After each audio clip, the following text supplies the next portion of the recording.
and 2, feels encouraged, and 3, walks away from the book with a feeling of hope. So that's my intention, and that's what I for listeners and viewers, Yeah. that's how I hope you to convince you to look it up and buy it, because I'd say that that's what I'm trying to give to you as a writer, as an artist, in sharing my story. What does legacy mean to you now as a son, a fighter, a writer, and a man of faith? What does legacy mean? A son, a fighter, a writer, and a man of faith. Yes. So as a son, I share with you what I share with everyone else, in my nature, which is I am a combination of my mom and dad. Yeah. No matter.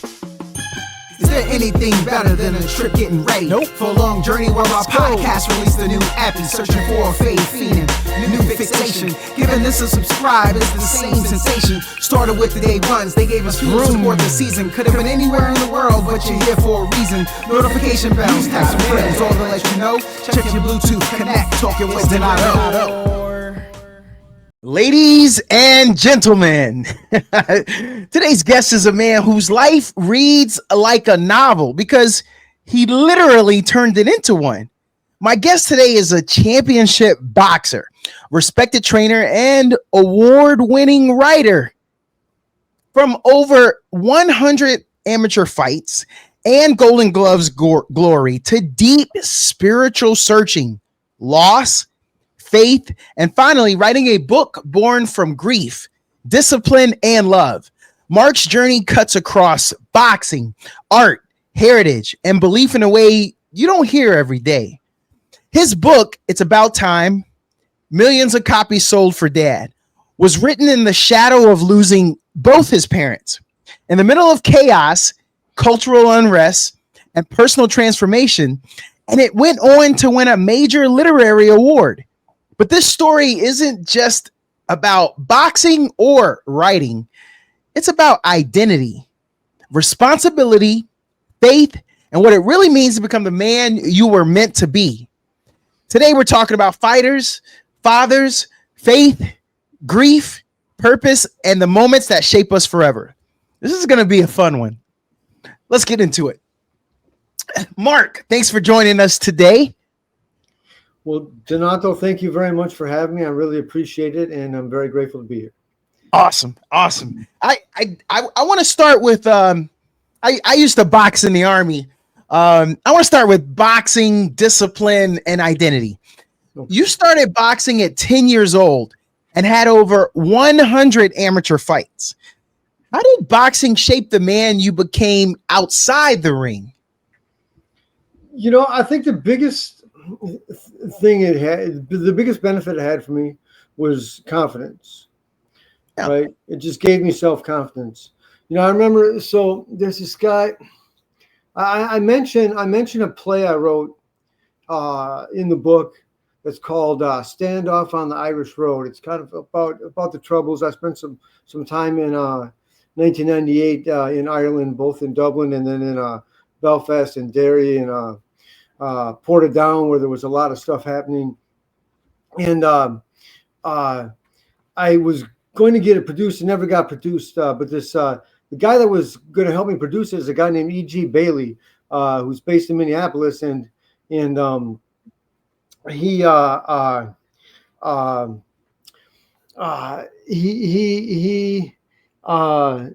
this organization called the Minnesota Spoken Word Association, and there was this place called the Dinky Towner. It's not there anymore. Now it's called the Blarney Pub, but it's within the University of Minnesota East Bank neighborhood in Minneapolis. And I remember going in there one time. At that time, I spent a lot of years just by choice, not because of a problem. I didn't drink at all. And I walked into this bar, and the guy, I'm at this point, this is the early 2000s, I'm about 31 years old. Mm-hmm. I walk in there, and I lean up against the bar, and I ordered a cherry Coke with no ice, and there's this guy, kind of a vato kind of guy, is a kind of tough Latino, really skinny guy, and he looks at me, and I look at him, I kind of nod to him, like just to say hi. He gives me this hard look, and I just and then kind of looked away, and I just kind of laughed and thought, so what? I don't care, and the thing was, and it dawned on me at that time, I was in my 30s, and I realized, my whole life I was kind of skinny too, because I fought, I was a lightweight boxer, I was a junior lightweight boxer, a lightweight, a junior welterweight, and I thought, some of the guys I saw box were really, from the heavier weights, really big, muscular guys, and I always thought of myself as, because before I boxed, I kind of got pushed around a little bit. I never thought of myself as a tough guy or an intimidating person. I thought to myself, looked around, I thought, no one in here could touch me. No one in this whole place. But I thought, and that's the kind of confidence I have. But it's not like I ever want to get into a fight or anything like that. But I think about some people. One time I was with a friend on the West Bank neighborhood of the University of Minnesota. A guy going to high school with, a really small guy, short. And we stepped out of this cafe that we were in and walked up to the corner, and a couple of, we're both white guys, a couple of black guys kind of walked by. And they're like East African guys, and I saw the way my friend looked, and then kind of looked away and kind of moved away and everything. And I kind of laughed myself. I thought, these guys aren't going to hurt you, they're non-threatening and everything. And this is a suburban guy too, and I thought, it's people from their experiences in life growing up, they get different perceptions, and they're really, and it's a natural thing too. I think it's a self-preservation thing. I don't think I wouldn't call my friend a racist. Yeah. And the guy who gave me that look, Latino man, come on, I started boxing when I was 10 years old at the Mexican American Boxing Club. My hero was this old Mexican World War II combat veteran, Emmett Yanez, God rest his soul. He's actually, I mentioned his name at the end of the first poem in this book.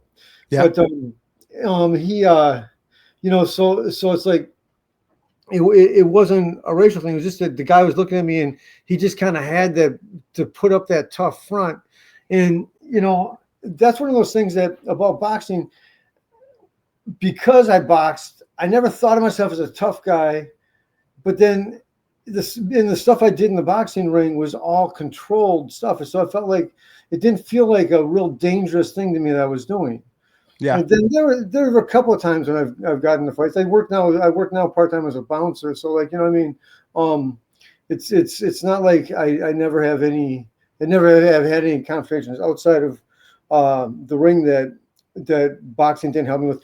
But then the other thing, I'm talking about confidence, and I'm talking about physical well-being and taking care of myself in life. Yeah. The other thing that, my parents, I started boxing and I wasn't a student. I didn't like school. I didn't like to read. I didn't read that well. I was always in the slow reading class and everything.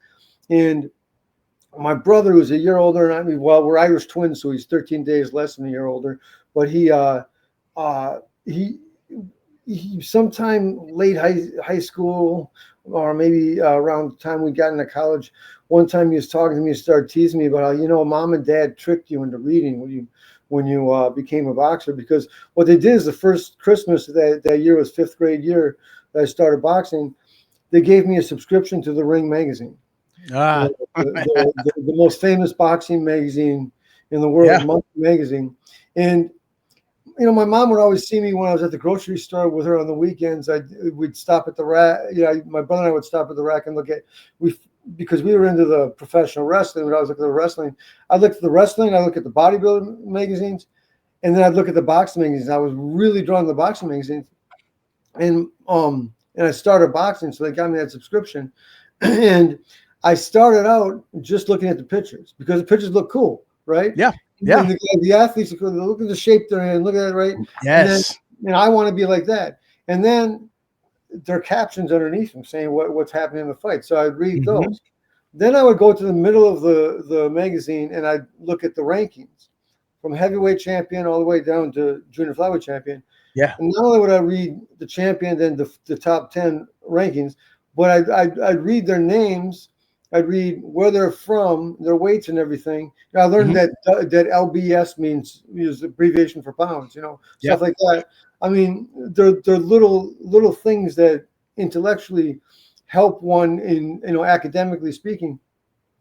And I would read where the man was from, and a lot of Yeah. times it'd be a different country.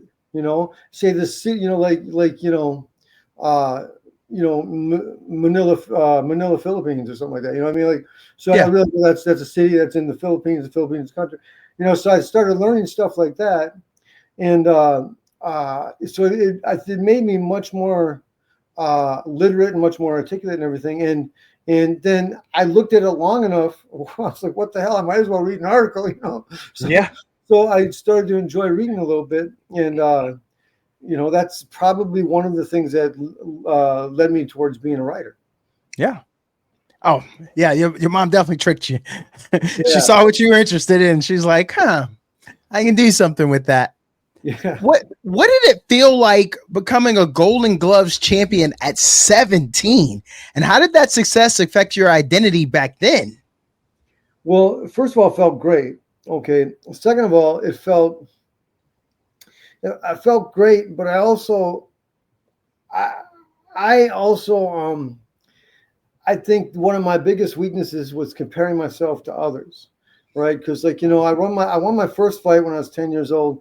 And I didn't get beat up, but I lost my second fight, and I was really down on myself because I modeled myself. The guy that was a big guy at that time was Sugar Ray Leonard, and I heard that his record was 135 wins and 5 losses as an amateur. I thought, man, I can only lose 4 more fights now.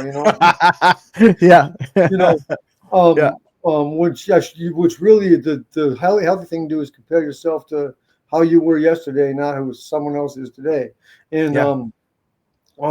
but I felt really vindicated. I had lost the previous year to a guy named Jason Tintes, who I almost knocked out in the first round. But when I hit him with the first punch and he staggered back, I knew I told myself, jump in and hit him, and I just froze. And the first 2 rounds are close. The third round, he beat the hell out of me. And he was ranked number 9 in the country at the time. He'd gone to the nationals and was a semifinals the year before.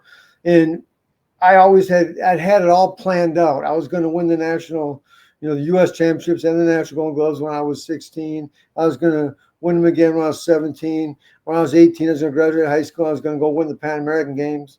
And then a year later, I'd win the Olympics. And, I'd be a millionaire by the time I'm 21 years old. But, Yeah. The dream that you have, so that it was kind of that's the 2 sides of the coin to how I felt about it. But in fact, when I did win it, though, I mean, I made the finals of the Midwest Golden Gloves 4 times, and I lost to the 3 of those times, and Yeah. so that was a really a big deal. It was also my first national tournament. I was 14 years old, the National Junior Olympics, and I made it to the quarterfinals. And I didn't get knocked off my feet, but I got stopped in the first round by a guy named Jamal Hinton from New Carrollton, Maryland. This is at the 112-pound flyweight division. I really should have been fighting 119. I was losing too much weight, and I went up 2 weights the next year. But Hinton was this incredible boxer. He beat, and I don't know if you're going to remember all these guys from. How well you're going to know these guys from the 80s.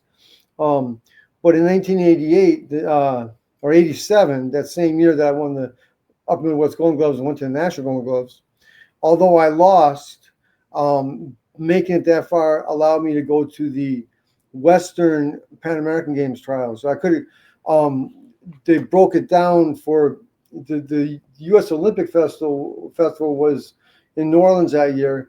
And the top 4 guys fought off to be on the Pan American Games team. So they had if you were, and they had just started this thing called the Junior World Tournament. So if you were 17 or 18 years old, and you won the National Golden Gloves or the U.S. Amateur Championships, the U.S. What's now called USA Boxing, is the U.S. Amateur Boxing Federation at the time. You either could go try to the Final Four for the Pan Am Games trials, or you could go on to the U.S. Junior World Team, which went down to Havana, Cuba. And I went to the Olympic Training Center that year, and I lost at 132 pounds. But that was the only time that I saw Jamal Hinton again. I went and said hi to him and everything. He couldn't believe I was as big as I was because he was only 119. But he had beaten that year. He was there to train for the Junior World Team to go to Havana, and he had beaten Kennedy McKinney.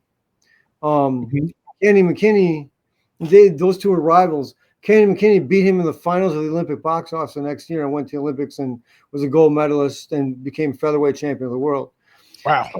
Hinton broke my nose in 1984. He went on after 1988, turning professional. He fought for the Kronk Gym with Manuel Stewart, and he got to be 22-0, and he was the WBC super bantamweight, which is like junior featherweight, 122-pound intercontinental champion. And I always wanted to say, okay, the guy that broke my nose was a champion of the world, and he pissed me off because he just decided he didn't have the killer instinct anymore, and he quit boxing. And I always wanted to meet him, and this is not a happy ending to the story, because I always wanted to meet him and write about him. But unfortunately, from what I heard about him, he lived a pretty good life, but he died, I think, in 2021 in a car accident in Washington D.C., I believe. But he was an incredible boxer, and I'm this kind of roundabout way to make the point that I'm making from the question you asked about how I felt when I won the Midwest Golden Gloves.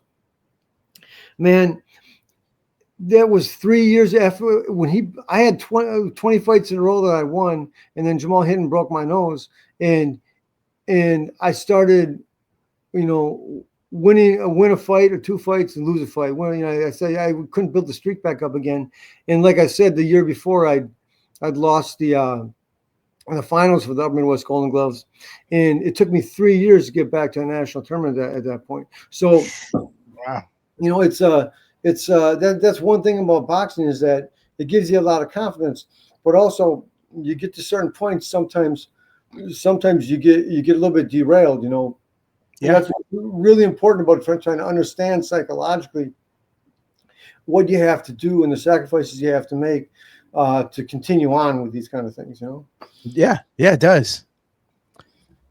Looking back now, what do you think boxing was really preparing you for in life? It was really preparing me for the mundane things I have to do. Yeah. Just doing regular jobs, and doing the preparation for that which will be the accomplishment. I mean, when you win a boxing match and your hand is raised, it feels great and it's a big accomplishment. And if you win a championship, you're given a medal or a trophy or a belt, and people congratulate you. But then that's maybe 5 minutes. I mean, you maybe got 20 minutes of that, and then it's over. And then you still got to go back home to whatever your life is, whatever your relationships are, however your family is. And then if you want to keep that, you have to keep on going. I was, before the interview, we were talking about New York, and I was telling you about times I've gone to New York and going to Gleason's gym and everything. I've got the chance to meet some world champions through the Gleason's gym community, and one of them is Matthew Saad Muhammad. Do you remember a guy named Matthew Saad Muhammad, or do you know that fighter? No. He was from Philadelphia, and he was light heavyweight champion of the world for a long time in the 1980s. And I remember on a weekend sports show when he was going to fight and he was defending his title, he was being interviewed before the fight when they're showing him training and everything. He says, I thought when I won the championship of the world that it was going to be easier, But no, it's not. It's harder.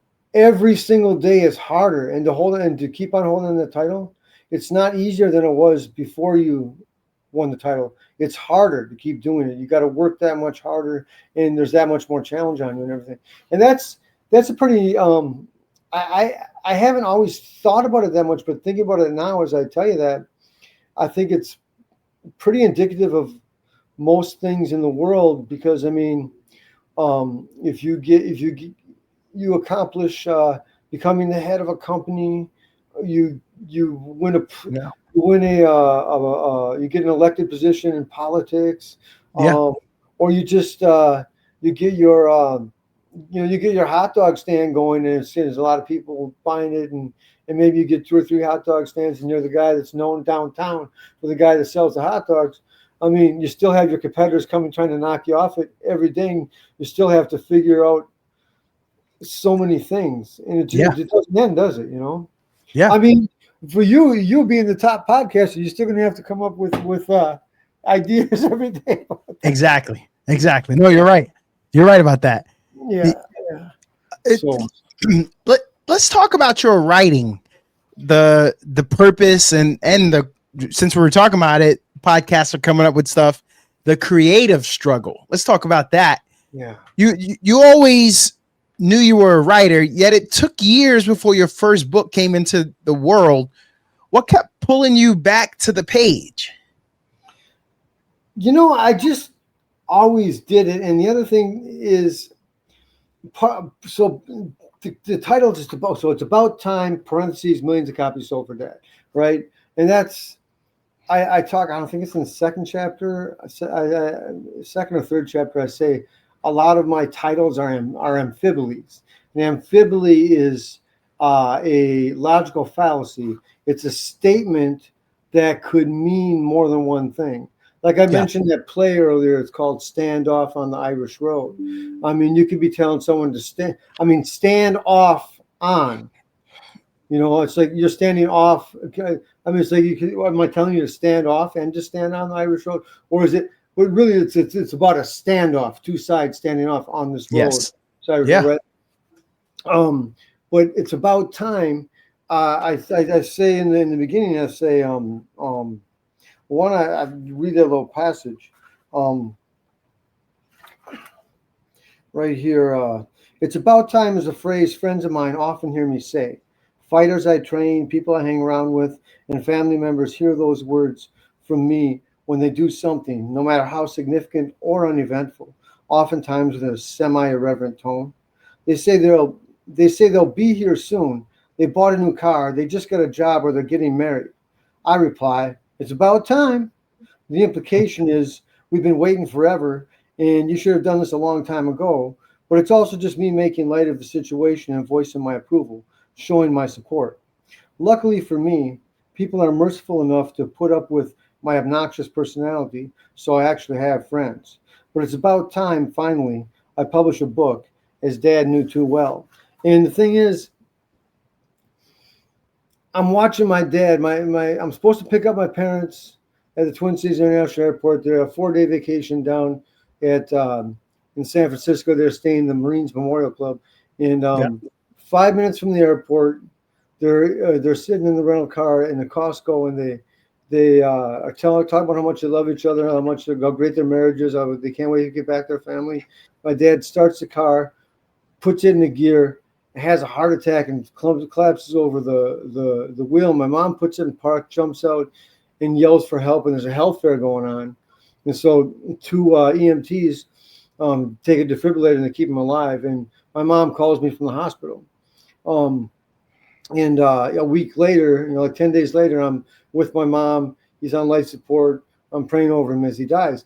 And as I'm standing there looking at him, I'm saying, I need more time. He hasn't seen me get married and have children. And that's one thing I wanted him to see me do so bad. He hasn't, he's not going to see me become champion of the world, but, maybe he could see me train a champion. I mean, there's so many things I'd like him to be able to say, that's what my son did. And that I always said I was going to do. And I said, I haven't even published a book yet. And I'm thinking to myself, I've got the talent to do this. I should have done it a long time ago. And we had a fight, which I talk about at the end of chapter 1. The roughly maybe 10 years earlier, he said, how come at this age couldn't you could publish at least 5 books by now? What's wrong with you?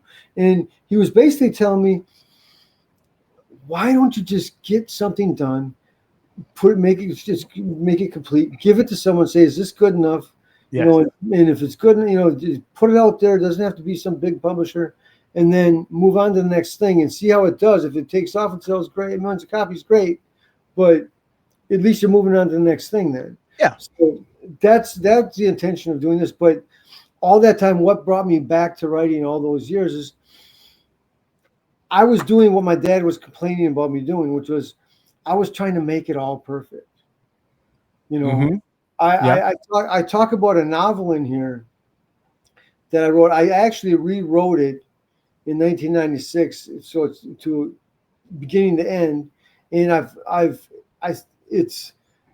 just moved, and I had it's I know where it is. It's buried in a box, and I've got a lot of things I got to do. And this is legitimate. I've got a lot of things I got to do, but I have different ideas for novels, but I can't get them done if I don't actually sit and do it. And I also have to do stuff to pay the rent and everything too. Yes. Right? But this particular novel was stolen from my car. It was one copy that I had in 1995. A brick was thrown through my window, and someone had taken off with my backpack, and I had to rewrite the thing. And I'm glad that some of the stuff that was in there got taken away, because I think back on it, and there are a couple of things. If I put it together in a completed form, I don't think I would like to have said what I said. But what always kept bringing me back was I was always planning on, I'm going to write something big. I'm going to write something big eventually. I'm going to write something that means something, that people are going to relate to, that they're going to identify with. And also, I always kept writing because it also is a way of expressing things that I maybe tried to express to other people, maybe tried to explain to other people, wasn't able to, but I was able to put it on the page. And, always intended to get it out there. And some stuff I have gotten out there, I mean, I've got some poems published and stuff. I got a bunch of journalism published. I just hadn't published any short stories or long form fiction or anything heretofore. But that doesn't mean I'm not going to. And, God willing, I'm just gonna keep writing and hopefully within the next 2 to 3 years, there are going to be more than two more publications.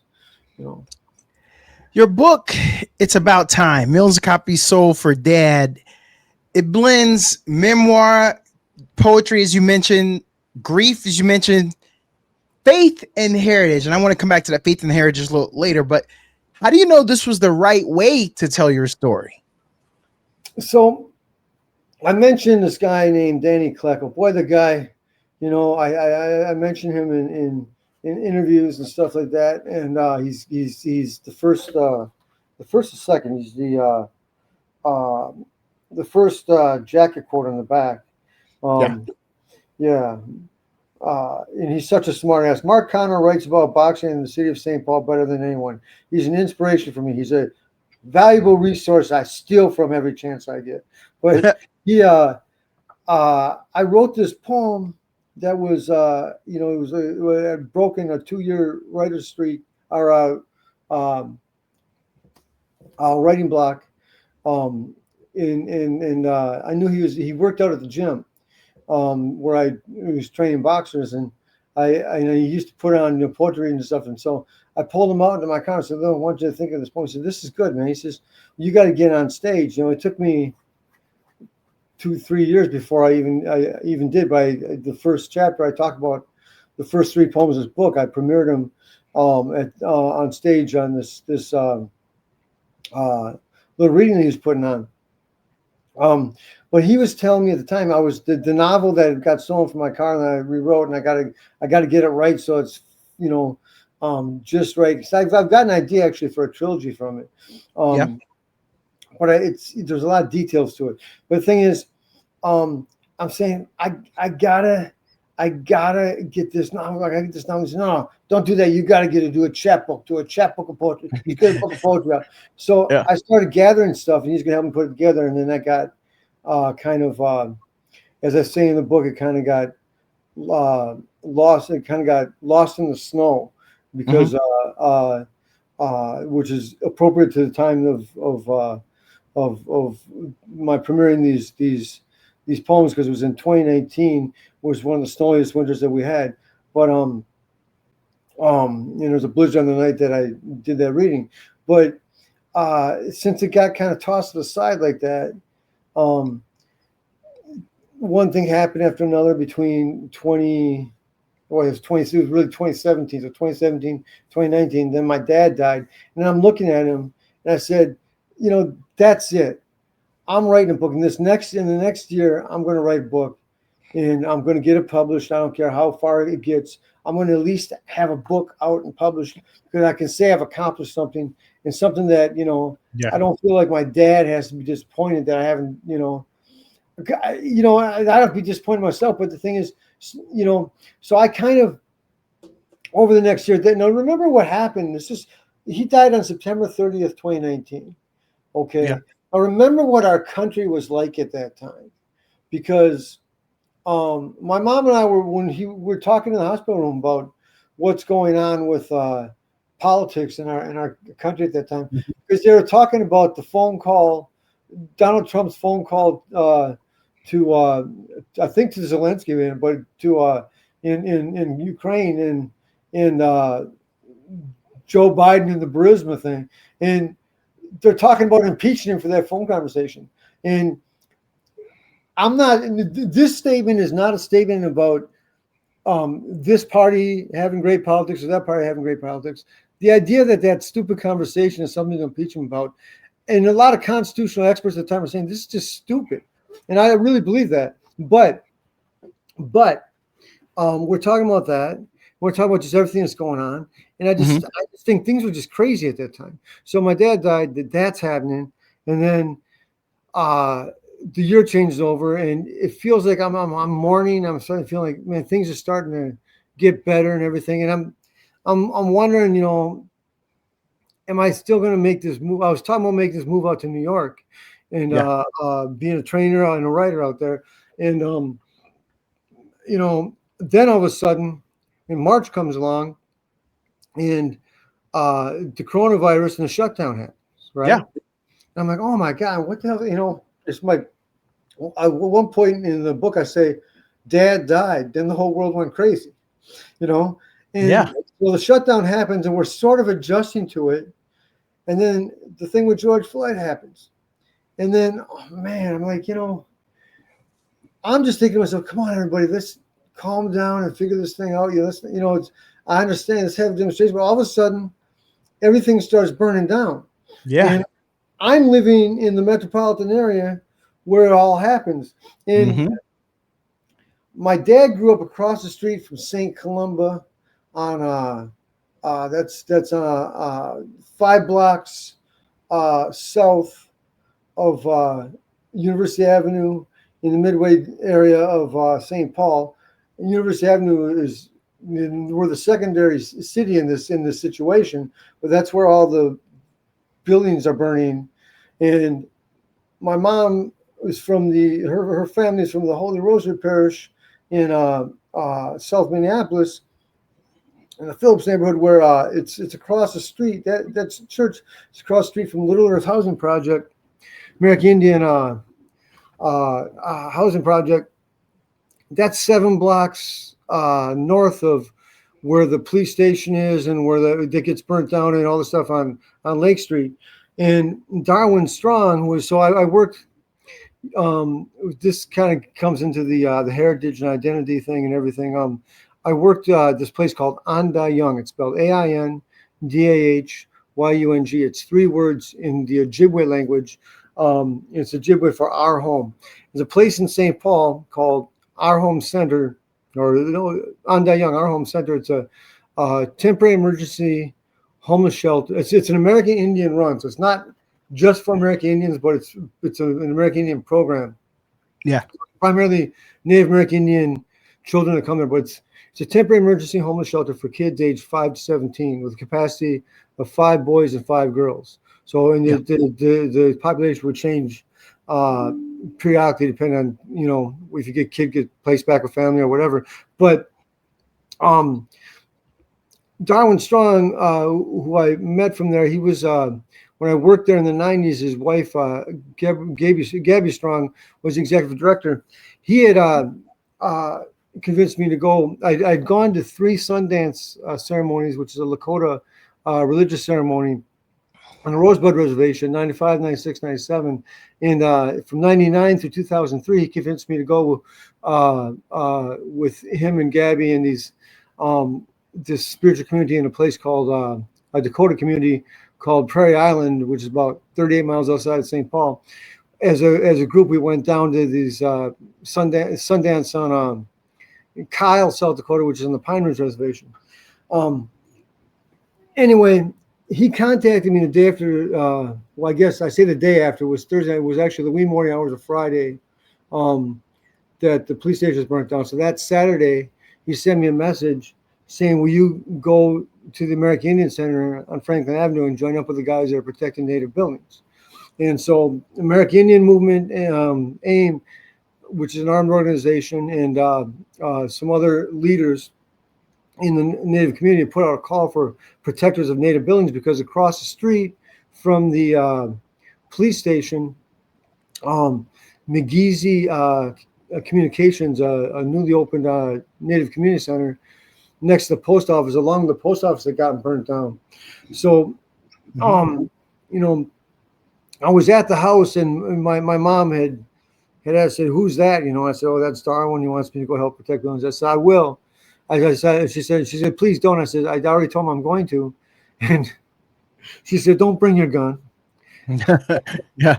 And I say in the book, well, I won't say anything more about that. But I couldn't go in the house into my dad's gun safe and get one of the rifles, which I would have done because she would have seen me. But I've you know, it's a right to carry state. I got a permit, and I had my pistol, and there were guys with rifles and everything, you know, protecting and everything like that. So all that stuff happened. You know, the months after my dad died, and then I go through the following summer, and you know, I'd been a taxi driver for money a few times in my life, and I'd been doing you know, rideshare driving, and the coronavirus had happened, and my mom had been diagnosed with arterial pulmonary hypertension, which is a rare heart disease that eventually just gets you. It's a blockage of the arteries between your lungs and your heart, and it eventually gets in. When she died in 2023, it was really hard. It was really hard. I was taking care of her completely, and it really diminishes you. It's a really tough disease. But I stopped driving because I didn't want someone to get me sick and then me get my mom sick, you know, stuff like that. So like a lot of not working during that time, right? And so I actually was like, you know, I'm not a big drinker, but like, you know, a couple of times a week I'd drink like a full 40-ounce bottle of Guinness, you know. I mean, it's not like really excessive, but like, you know, I was just crying every day because my dad's gone, you know. I mean, I wasn't crying in front of everyone, but I was like, I'd spend time at home just thinking about stuff and just regretting stuff. And then you come along to the fall and getting towards Christmas time, I said to myself, you know, I got really determined. I said, look, I'm going to do something right away this year coming up in 2021 that my dad would be really happy with. I'm going to write this book. I'll make sure I'm going to get it published. So what I did is I sat down between, then I say it in the book, I think the dates were like from February 9th to the 29th of March, but whatever day it was on March that I finished the book, it was Holy Monday, the Monday of Holy Week before Easter, that I actually finished the first draft of the book. And I just sat down 5 weeks and I wrote it every day. And I already knew what the story was. I knew what I was going to write. And so, you know, I wrote it you asked me how, I can't remember if you asked me how did I know to write it in the form that I did, or what made me think that was the best way to do it. And I thought, I want to write a book. I want to write prose. I want to tell the story. And I've got these poems, and that's content for it that I'll put in there. When I write the poems, I'll tell you about what was going on in my life when I wrote that, why I wrote it, how, and then lead into something else, to another story. And that's how I do it. And I string it together that way. And I think it works pretty well, And Yeah. And what I wanted to say about the whole situation of our country at the time, and the whole situation of life, and just what happened with losing my dad, and me being the state of life I'm in right now, so I was just turning 50, and I'm single. I'm not attracted to women who don't go through the cycle anymore, because I'm attracted to women that maybe I could have children with. And so each year that goes by in life, a man has to take into consideration, am I too old for such women or not, And my whole value, when I look at it, when I look at the American Indian experience, the American Indian values that I learned, and the everybody always talked about family, and they always talked about how much they love their kids. And my family, I've come from a Catholic family, and I look back both sides of my family for 5-6 generations. Each set of grandparents married till they died. My parents are married till death they parted, and my values that I'm expressing in the book are values of love, family, and life.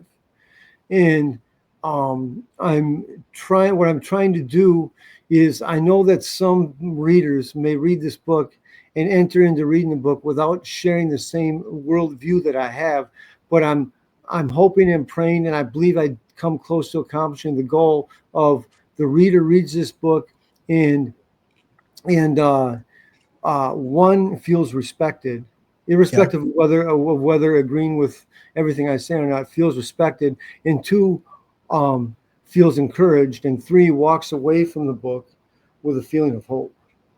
So that's my intention, and that's what I for listeners and viewers, that's how I hope to convince you to look it up and buy it, because I'd say that that's what I'm trying to give to you as a writer, as an artist, in sharing my story.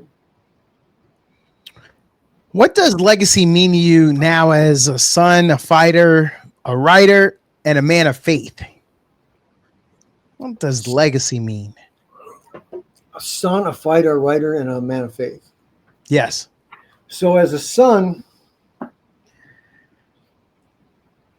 I share with you what I share with everyone else, in my nature, which is, I am a combination of my mom and dad. Yeah. No matter what family situation I'm in, no matter how I'm raised, I'm a combination of my mom and dad.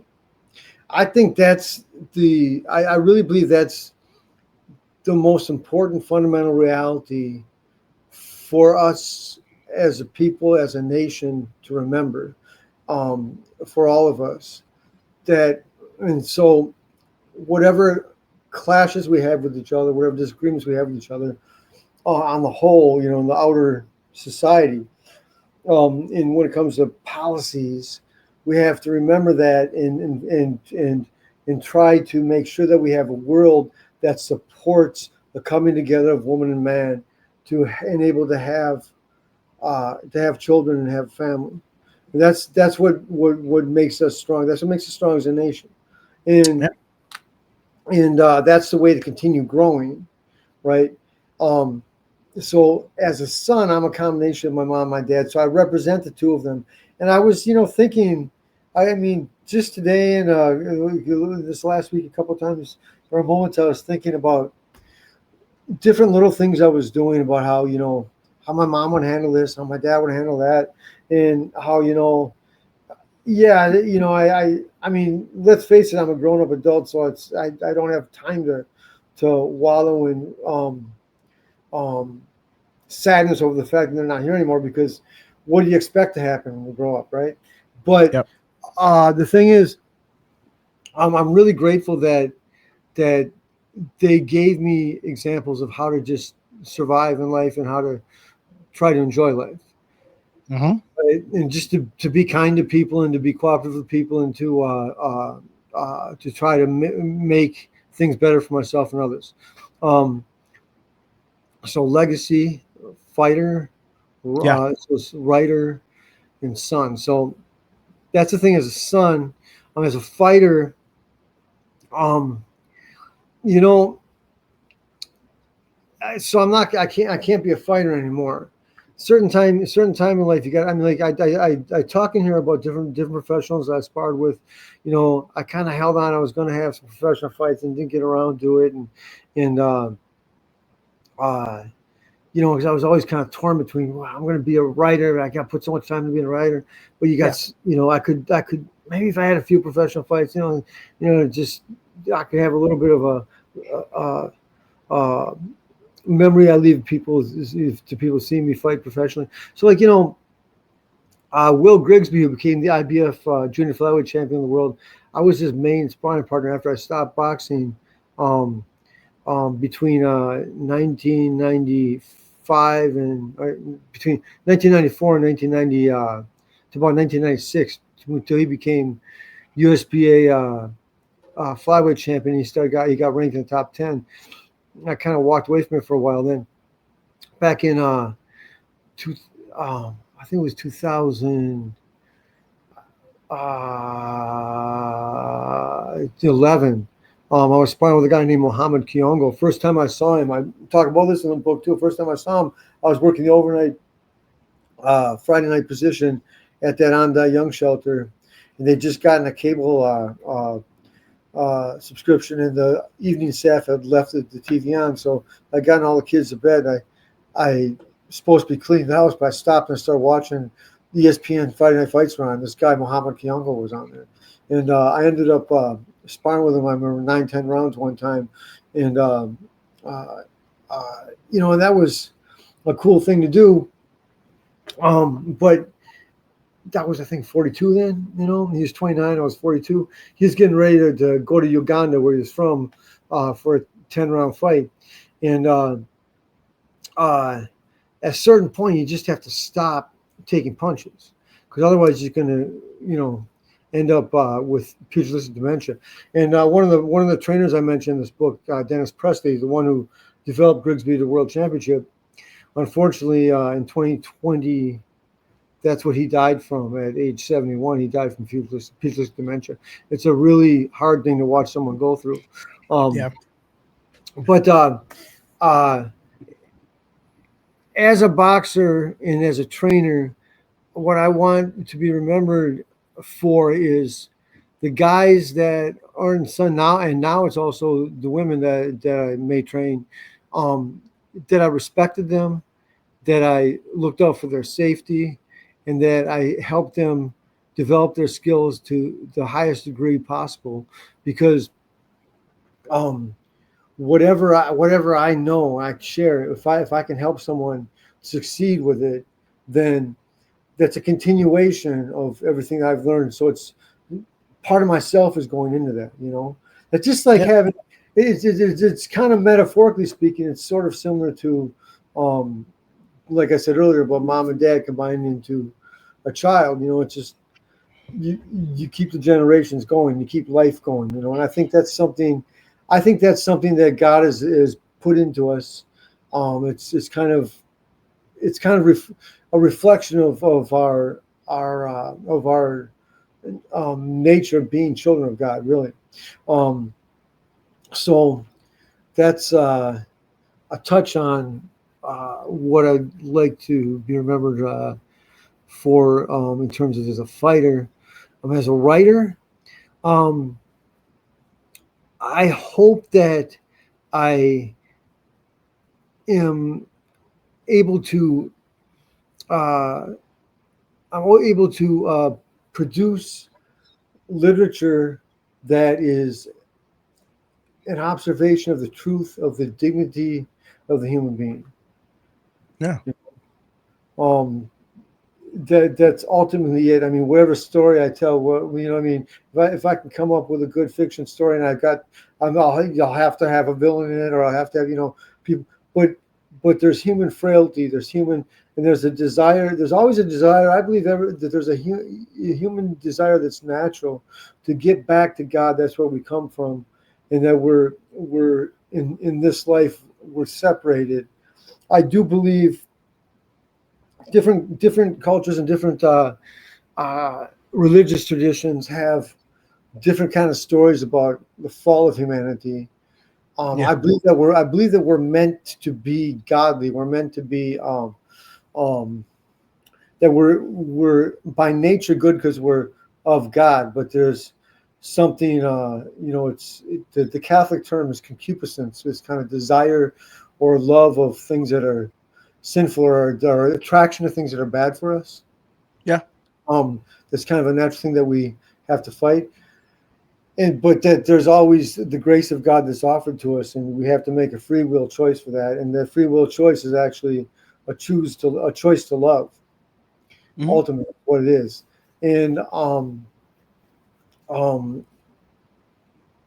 I want to make observations in my writing that express that nature of what human beings are. I mean, I got some examples in here, Oh yeah. Yeah. So I'm sure. Should I read some of it to you? Yeah. Yeah. Okay. Well, I'll start. Since I'm talking about that nature of human dignity, I'm gonna go with the third poem in here to start with, which is a love poem. It's called Two Pilgrim Souls, Anam Cara. Okay. Now, Anam Cara, those are two Irish words. And they mean soul friend. Okay. So, this is written on September 11th, 2017. Over a century ago, an epic poet from the land of our shared heritage wrote a poem to a woman, loving her soul's very pilgrimage. His was a bitter poem, or so it seems, tempered by friendship's sweetness, soothing his broken dreams. It is true a man like me could feel the same for you, become love run away, taunting your memory in your future aged day. But instead, let it be said, here on the ground and high among the stars, this man loves the very monstrance you are.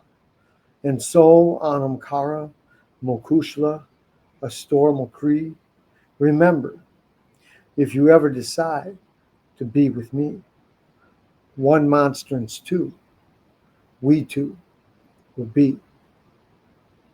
Hmm. Now, do you know what a monstrance is? I don't. Okay, monstrance, you can think of like demonstrate, demonstrance, right? Right? Okay.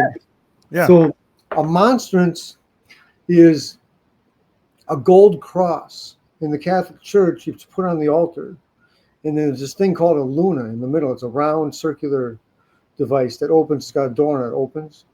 Yeah. And the host, the bread, which in consecrated host is the body, blood, soul, and divinity of Jesus Christ. You put that in there, and it's displayed. So there's this thing called adoration, where Catholics will just sit or kneel and pray and contemplate, and it's a way of being with Jesus, right? So when I'm saying, I'm basically calling marriage a monstrance, man and woman together. Now the poem itself, I say over a century ago, an epic poet from the land of our shared heritage.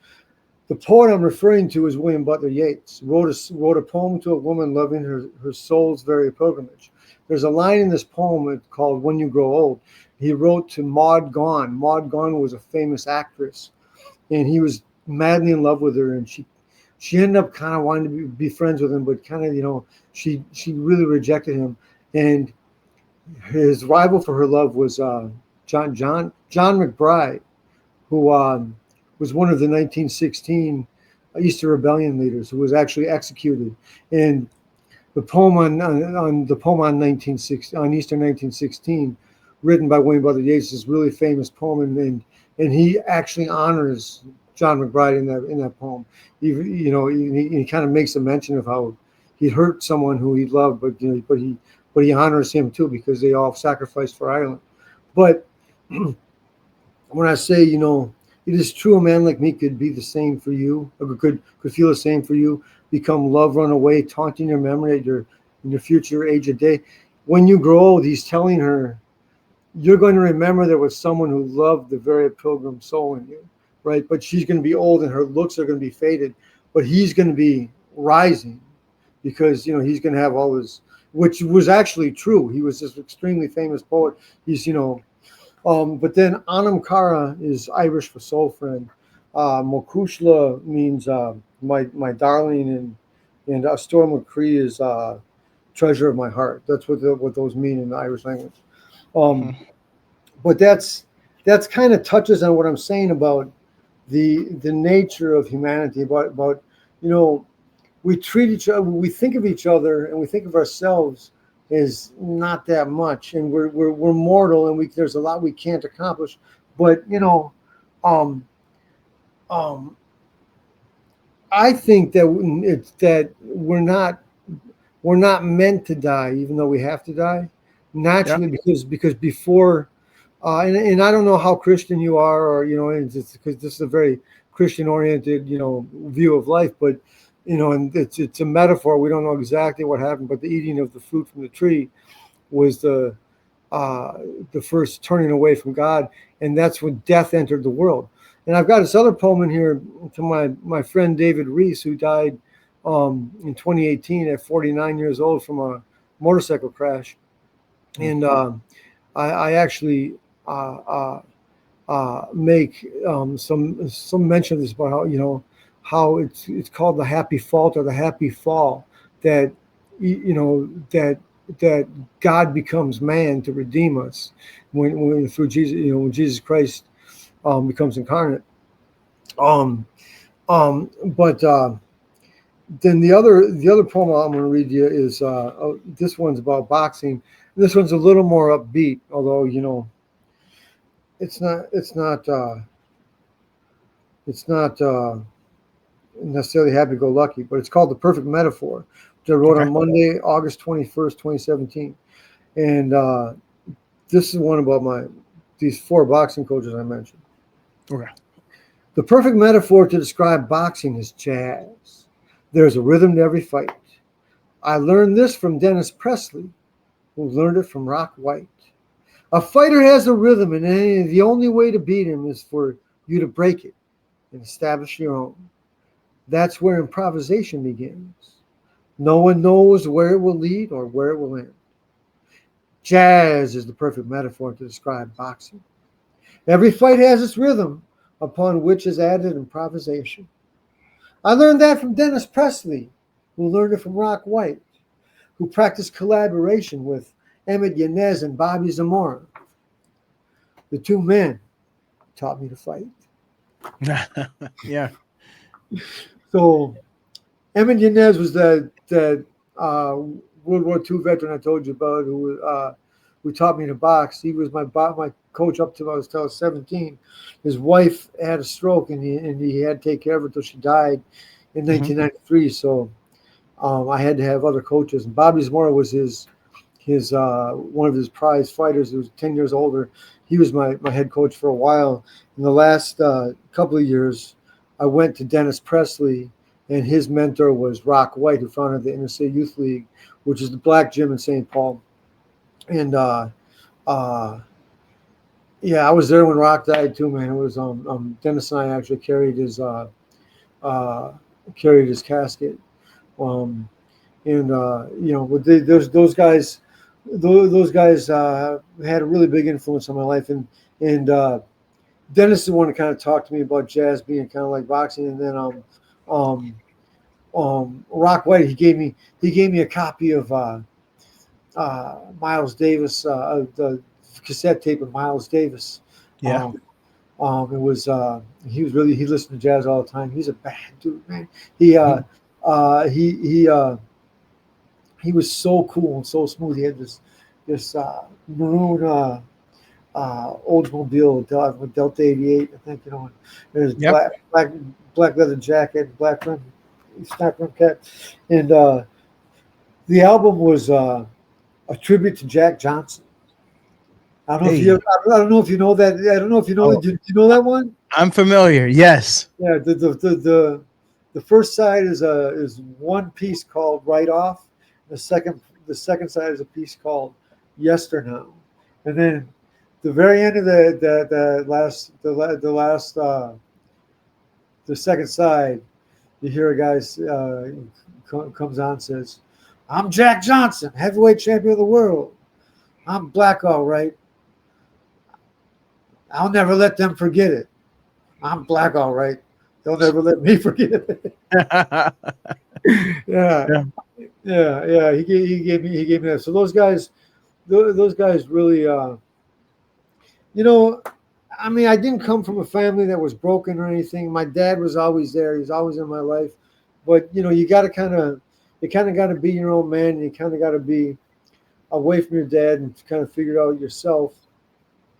And it's good. I think maybe the fact that my dad was an upright man, when I sought other men to be that were older, that were that would be authorities or guide me in different endeavors in life. Yeah. That kind of helped me to pick guys and gravitate towards guys that were going to help me accomplish things that were going to be positive influences on me.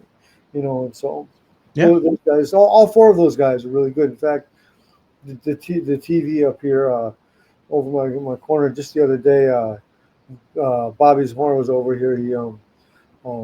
I mean, I can find the studs and everything, but he had the drill bits and everything just to drill it all in and get it done in 5 minutes instead of me messing around for 2.5 hours. Yeah. Yeah. We all need a guy like that Yeah. in our corner. Yeah. I mean, the guy, he's 70, 71 years old now. He's like, come on, let me come over and do it. Hang out with you. I like doing this stuff. So, Yeah. What a conversation. Huge respect to my guest, everyone. Mark Connor, a fighter in every sense of the word, not just in the ring, but life, in faith, in grief, and in purpose. From the discipline of boxing we talked about, to the silence of loss, to the courage it takes to put your story on paper and let the world see it. This is one of those conversations that I'm sure it's going to stay with all of us. If there's one thing today it reminded us, it's this: your pain can become your purpose. Your loss can become your legacy, and your story isn't over just because a chapter ends. Mark, I want to say thanks for coming on. Thank you for taking the time with us. This was a lot of fun. Man, I enjoyed it. I enjoyed it very much, and I wish it could go on longer, but I have to have some mercy on the audience. Oh, no, understood. I always reserve the right to invite a guest back, and so we can go on. I've done it plenty of times. I mean, that's the good stuff. And then I always like to leave them wanting more. Yeah. So, hey, Mark, have a great rest of the evening, and thanks again. Thanks for talking with Donato. Hey, thank you, man. I hope it's going to be a great Christmas for you. Looking forward to it. All right. You as well. Yeah. Okay. Have a good night. All right. Bye-bye.